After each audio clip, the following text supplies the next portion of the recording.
TCBS 기도 두 번째 시간입니다. 1번 기도는 성도의 호흡과도 같다고 합니다. 기도하지 않는다면 죽은 믿음이라고도 할 수 있습니다. 산 믿음을 가진 사람이라면 기도 생활이 어떠리라 생각하나요? 지금 당신은 산 믿음인가요? 교회 안에서 죽은 믿음으로 교회 일을 하는 문제를 어떻게 생각하나요? 기도를 호흡이라 말하는 거 들어보셨죠? 믿는 사람이 기도하지 않으면 그 믿음은 죽은 믿음이다고 할 수 있는 겁니다. 호흡이란 말이 하나님은 영이시니 할 때 그 영이란 말과 같은 단어예요. 히브리어로. 안 보이는 하나님을 어떻게 만나 그 안 보이는 하나님의 뜻을 알아가겠습니까? 하나님께 기도함으로. 기도할 때 눈 감고 하죠.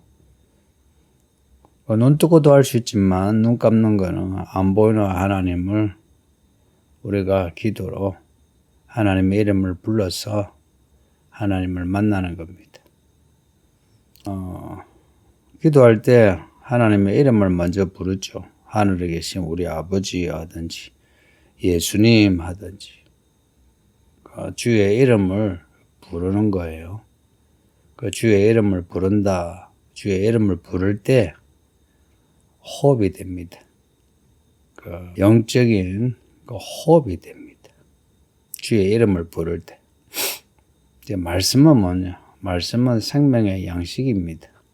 말씀을 먹음으로 우리가 믿음으로 살아가게 되고 기도를 함으로 호흡을 하게 됩니다. 호흡을 하고 밥을 먹고 살아가는 거죠. 그죠? 그 말씀과 기도가 아니면 살아갈 힘이 안 생긴다는 겁니다. 기도하지 않는 사람은 호흡이 멈췄으니까 그 믿음이 살아있는 믿음이라 할 수 없죠. 그래서 기도하지 않는 사람은 행함이 있을 수가 없습니다. 하나님의 뜻대로 행한다. 하나님이 그 행위를 심판한다 할 때 그 행위는 기도하는 사람이 그런 행함을 가지죠. 우리 한국 교회의 문제가 기도하지 않는 사람들이 교회 일꾼으로 채워져 있다는 겁니다. 또 그런 사람을 교회에 세우기도 하고 또 처음에는 기도하다가 교회 생활이 익숙해지면서 기도하지 않는 사람이 많습니다. 기도하지 않는 사람은 이 교회 일이 사람의 일, 사람의 모임이 됩니다. 사람의 일, 사람의 모임이 되면 이 교회 생활이 그냥 사회생활하고 똑같아집니다. 이 사회생활은 철저하게 파워게임으로 형성되거든요. 여러분 직장이나 이 사회, 도시나 국가가 그렇지 않던가요?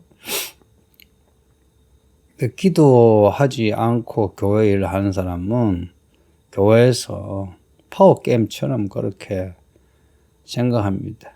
그래서 자기 알아주면 좋아하고 알아주지 않으면 기분 나빠하고 교회 일도 기도해서 하는 것도 아니고 말씀에 건강한 것도 아니고 나름 자기가 가지고 있는 그런 주관, 신념 이런 거 가지고 교회 일 합니다. 그래서 할 말은 많겠죠. 그죠?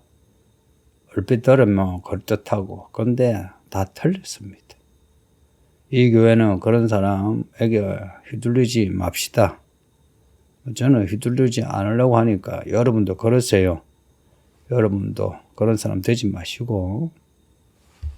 그래서 이 교회에 이제 장로도 세워지고 안수집사도 세워지면 그런 사람은 기도하는 사람 세워지도록 합시다. 나이 있고 돈 좀 있어 보이고 이런 사람 말고 기도하는 사람 그래야 말씀을 먹어도 말씀을 잘 먹고 말씀대로 살죠. 믿음으로 사는 거. 더구나 교회 일은 사람 힘으로 안 됩니다. 사람 보기에 좋은 교회가 하나님 보기에도 좋은 교회가 아닌가. 그런 면도 있어요. 사람들이 안 좋다는데 좋은 교회일 수는 없죠. 그러나 사람 눈에 보이는 그 이상의 하나님이 보시는 게 있습니다. 그걸 보는 눈이 기도하는 그런 믿음입니다. 믿음 있는 사람 되세요. 그리고 교회 일, 이제 연말 되면 직분도 받는데, 말씀을 읽지 않은 사람, 그리고 기도하지 않은 사람, 스스로 교회 직분을 받으면 안 됩니다. 교사도 하면 안 되고요. 어떻게 교회 일 하려고 아이들을 가르치려고 하는지요. 모든 걸 좀 무게 있게 생각합시다. 그 무게가 바로 하나님께 영광할 때 그 영광이란 말이 무게입니다. 하나님을 좀 무게 있게 믿읍시다. 2번 요한계시록에 기록된 반드시 속히 이루어질 마지막 때의 일들은 7인의 이야기라 할 수 있습니다. 7인 중에서 첫째 인에서 넷째 인까지는 네 종류의 말들이 등장하면서 땅에는 많은 일들이 일어납니다.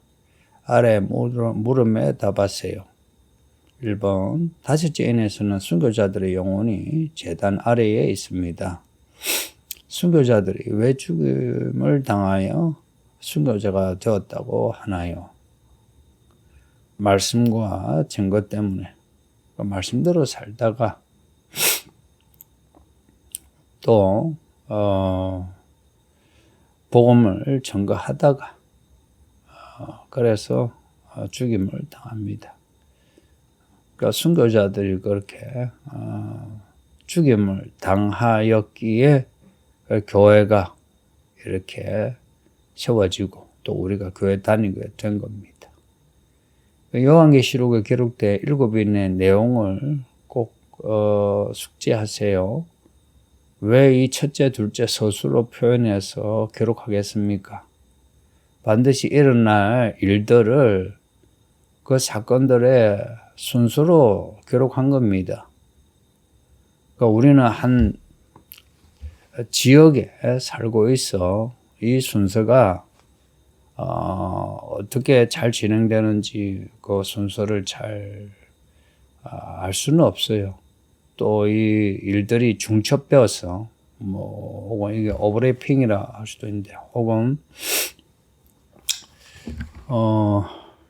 우리 눈에는 이 순서가 이렇게 앞뒤가 뒤바뀐 것처럼 이렇게 볼 수 있는데 그래서 시간대별로 감지하기는 어려워도 그 7인의 순서를 우리가 알게 되므로 세상 보는 그 분별하는 시각을 가지게 됩니다.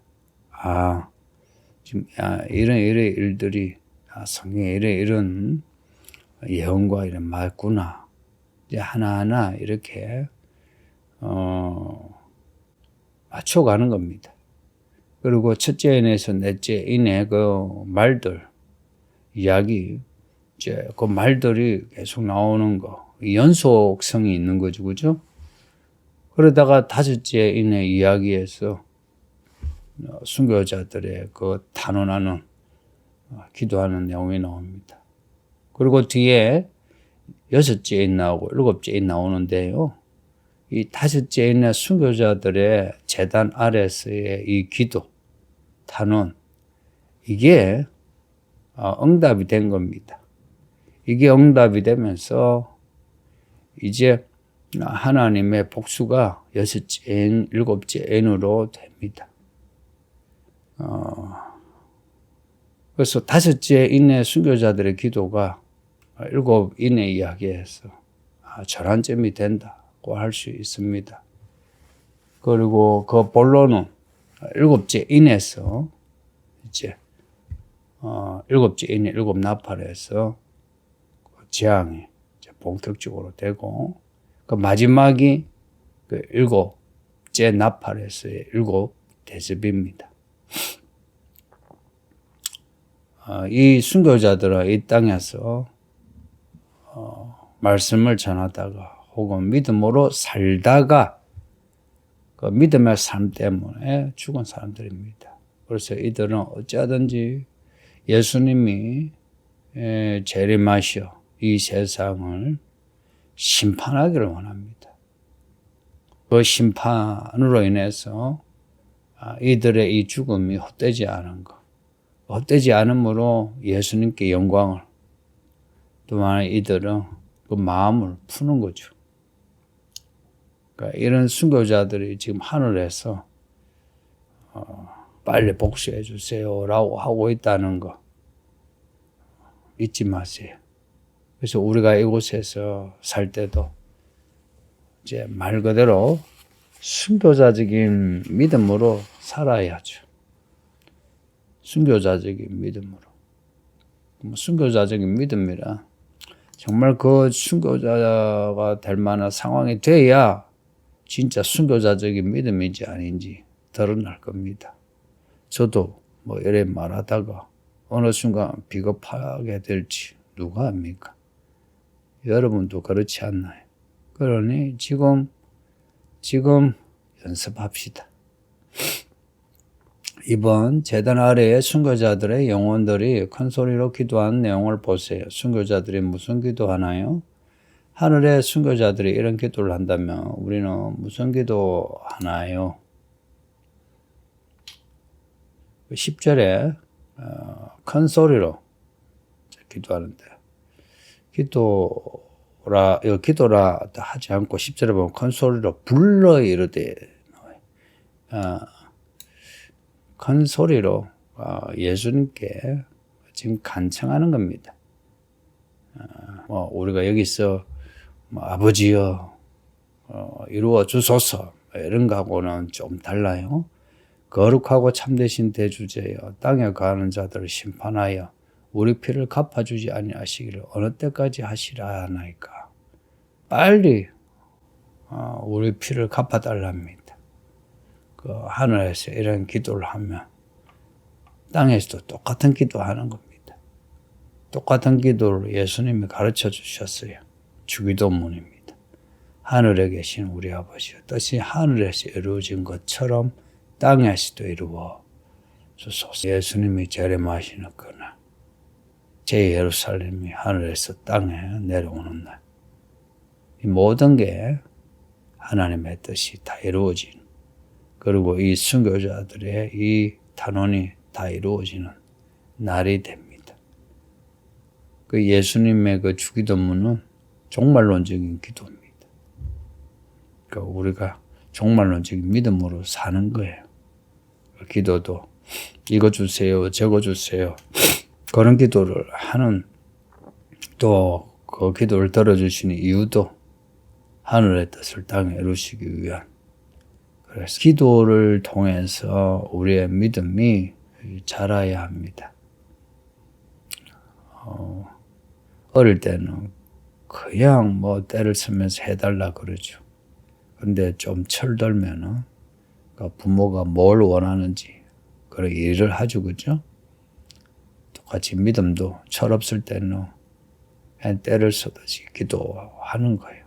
그러나 말씀도 배우고 또 믿음의 증거 가지며 이제 하나님이 뭘 원하시는지 알아서 그 일을 해 나가야 하는 겁니다. 말하자면 하나님의 사람, 하나님의 종, 하나님이 일하는 사람 되는 겁니다.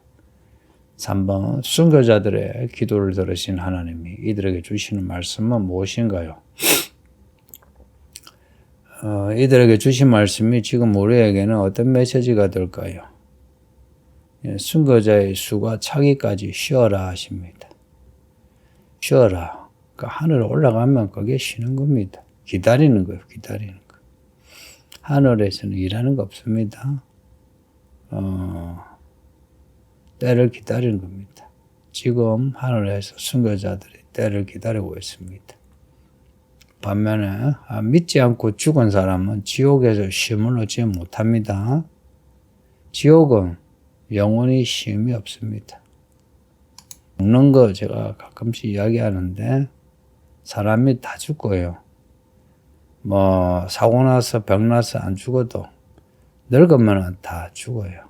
늙는다는 거 보세요. 벌써 겨울입니다. 이 겨울이 몇 번 오면 이제 다 죽습니다. 그 죽음이 그리 멀지 않습니다. 그러니 우리 어른들 잘 죽을 준비하세요. 그리고 젊은이들 잘 살아야 잘 죽죠. 야가 믿음으로 살아가는 성도들 되기를 바랍니다. 3번 큰 산문입니다. 7인의 본론은 7째 인에서부터 시작한다 볼 수 있습니다. 7째 인을 떼실 때부터 하늘에서는 심상치 않은 징조들이 일어납니다. 아래 물음에 답하세요. 1번 어린 양 예수님이 7째 인을 떼실 때 하늘에는 반 시간쯤 고요했습니다. 하늘에 가득한 천사들의 찬양도 그치고 오직 7째 인의 사건에 집중되는 모습입니다. 이런 고요함을 순교자들의 기도와 관련해서 말해보세요. 반 시간의 고요, 특이하죠. 6째 인과 7째 인을 구별짓는 반 시간의 고요입니다. 그 7째 인을 떼실 때 하늘도 긴장하는 모습입니다. 종말론적 사건, 그 본론 7째 인부터 시작한다고 볼 수 있습니다. 6째 인은 7째 인을 위한 오프닝이라 이렇게 보셔도 돼요. 지진이 일어나고 해가 까매지고 달이 핏빛이 되고 별들이 떨어지고 이게 이제 사람들이 놀라 자빠지는 이게 이제 진짜 종말주의 사건의 어떤 처음 팡 터뜨리는 하나님의 일입니다. 하늘의 천사들도 찬양을 멈추고 7째 인을 주목한다는 걸 볼 수 있고요. 7째 인의 시작, 언제 시작하나 아무도 모르죠. 하늘을 보지 못한 사람은 알지 못하죠. 다만 예언된 사건들을 통해서 그 순서를 발견하는 겁니다. 사건이 일어나는 순서, 사건의 추이를 통해서 시간대를 알아가는 것.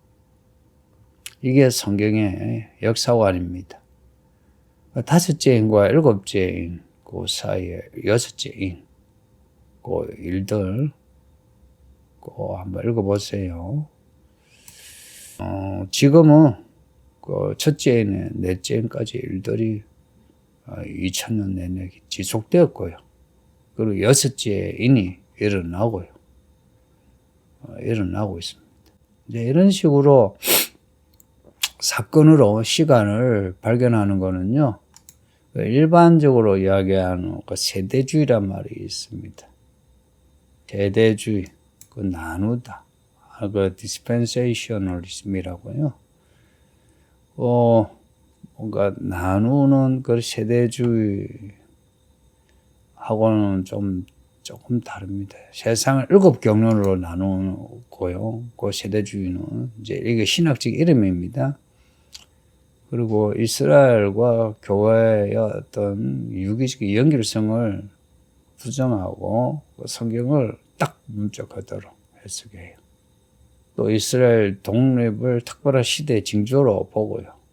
이제 이런 세대주의란 말은 뭐 근대에 와서 이제 생겼는데, 그런데 이 세대주의의 관점은 옛날부터 있었어요. 옛날 교부 시대부터. 교부 시대는 사도들 아시죠? 사도 다음이 이제 이어서 있는다 해서 속사도 다음이 이제 교부 시대예요. 오래 전에 2세기, 3세기 때도 이런 관점이 있었어요. 근데 이런 세대주의의 문제는 항상 종말론적으로 치우치고, 그리고 그게 극단적입니다. 그래서 사이비 이단, 신천지 보세요. 이만희가 이긴 자라. 이런 식으로, 성경의 어떤 그 예언의 내용을 어느 하나에 적용을 시켜요. 근데 제가 중첩이란 말을 쓰는데, 그거는 이제 어느 하나에 적용하기 힘든, 우리가 넓게 봐야 된다는 의미가 중첩이란 말이거든요. 근데 사이비 이단은 다 세대주의라 보면 돼요. 그리고 이들의 문제는, 가장 큰 문제는 시간을 먼저 자기들이 나눠요. 뭐 7세대로 나눈 거예요. 그걸 또 요한계시록 그 2, 3장에 7개 나오죠. 그걸 또 그 시대별로 적용을 시켜요.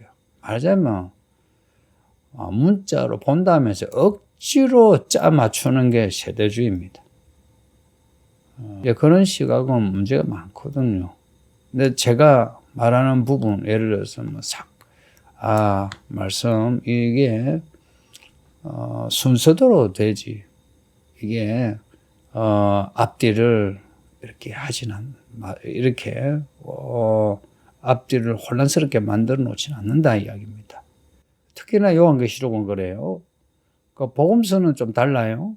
왜냐하면은 복음서는 그 복음을 전하기 위한 그 주제가 있어요. 근데 요한계시록은 반드시 일어날 일들이라 했어요. 그러니까 이게 기록된 성경의 그 의도가 달라요. 그래서 요한계시록은 철저하게 사건의 순서로 봐야 하는 게 이게 정직한 거예요. 그래서 저는 성경의 그 문자 그대로도 정직하게 봐야 되고, 뿐만 아니라 성경 자체에서 부각되는, 예를 들어서 복음서의 의도, 로마서의 의도, 사도행전의 의도, 이대로 봐야 되는 거예요. 예를 들어서 사도행전 읽으면서 순서 바꾸나요? 안 바꾸죠. 사도행전에, 그 행전은 일들의 이야기예요. 똑같이 요한계시록 또한 일들의 이야기예요. 사도행전은 이렇게 뒤, 앞뒤 이렇게 바꾸지 않으면서, 요한계시록은 은유와 상중으로 보면서 무슨 퍼즐 맞추기처럼 앞뒤 맞추고 이런 거 아니에요. 그거는 정직한 태도가 아니에요. 그리고 뭐 억지로 뭐 7세대 나누고 하는 세대주의하고도 다릅니다. 그냥 본문을 살려내는 거예요. 제가 의도하고 제가 늘 주장하는 게 본문을 살려내는 겁니다. 이런 말을 이해해 주셔야 돼요. 이번 7나팔을 받은 7천사와 또 다른 천사가 제단 곁에서 금향로를 가지고 많은 향을 받았는데 성도들의 기도와 합하여 하나님께 바치고자 하려고 합니다. 5장 8절에 성도들의 기도가 향이라 나와 있어요. 이거 참조하세요. 우리들의 기도가 하늘로 올라가는 것을 어떻게 생각하나요? 기도가 하늘로 올라갑니다. 향이 5장 8절에서는 성도들의 기도를 하고 8장에서는 향의 연기와 함께 올라가는 기도예요. 그러니까 8장에서는 향과 기도가 따로 되어 있는데 5장에서는 향이 성도들의 기도를 하는 거예요. 이게 뭘 의미합니까? 우리가 기도를 하면 향이 올라가듯이 기도가 올라가, 천사들이 그 기도를 올려 하나님이 듣게 하시는 거예요. 네, 성도님들, 이 향이 성소 밖에 제단의 향이 아니고요, 분향단의 향이거든요. 이 성소 밖의 향은 제물을 태운 향이에요. 근데 분향단의 향은 제물을 태운 향이 아닙니다. 이거는 하나님이 특별한 그 방식, 특별한 재료로 만든 향입니다. 출애굽기 30장 보면 이 분향단의 향의 재료가 나와요. 몇 가지 재료들이 나오거든요. 뭐 소합향, 풍자향, 뭐 이런 향을 유황과 함께 같은 분량으로 섞어요. 처음 들어보죠. 소합, 풍자. 저도 성경에서만 보지. 직접 본 적 없고요. 그러나 향을 내는 재료입니다. 이 나무에 향나무에 수지 나오지요. 그 소합향나무라고 있답니다.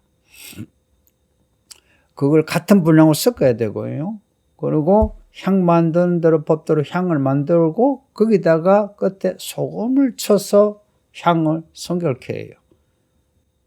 이걸 곱게 또 전곡기 앞에 두는 거예요. 빻아야 돼요, 또. 이게 이제 기도라 생각하세요. 그러면 기도는 그냥 내가 뭐 준비해서 기도한다. 기도가 아니에요. 아마 여러분 아실 거예요. 내 기도가 내가 그럴듯하게 하지만 하나님이 안 들으신다는 거 여러분이 느끼는 게 있을 거예요. 하나님이 원하시는 기도가 있어요. 그 향의 재료 방법이 정해져 있어요. 그 하나님이 좋아하시는 기도가 있다 이야기입니다. 그러니까 예수님이 주기도 가르쳐 주신 거예요. 어떻게 기도해야 됩니까? 하니까 이렇게 기도하라 하셨어요. 주기도문을 읽으시고 공부하세요. 주기도문을 외웠으면 하라 이런 말보다는요. 주문처럼 하라 말은 아니고 주기도문에서 기도를 배워야 돼요. 이렇게 혼자서 기도할 때도 그렇고요. 대표 기도할 때도 그렇고요.